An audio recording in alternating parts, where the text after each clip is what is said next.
Magandang umaga sa inyong lahat. Sa video ito, bibisitahin natin ang isa sa mga underrated na pasyalan dito sa Bisley City. Tara, samahan nyo kami sa aming paglalakbay. Upang makapunta kami sa lugar na ito, kailangan pa naming sumakay ng umbak at babiyahin ng 20 km at maglalakad pa ng 8 km upang makarating kami sa paroonan namin. May entrance fee na 10 piso din kada tao. Yeah!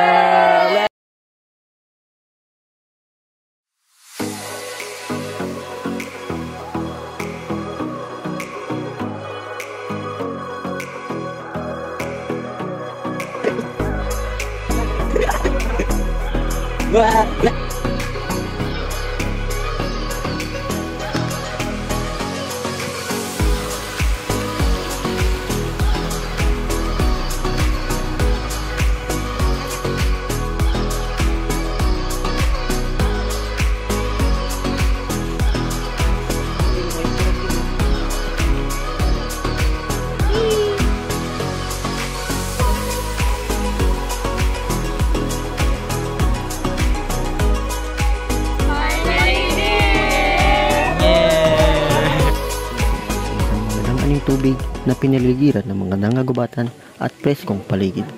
May ilang ding residente din ang nakatira sa nasabing falls.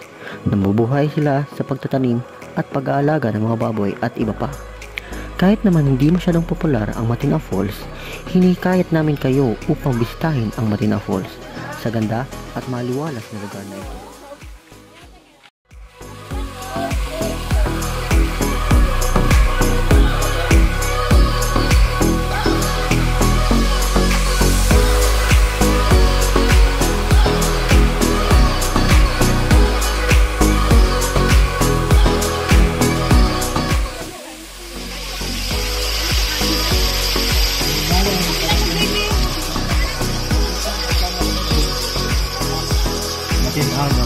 This is Matina Falls, San Isidro.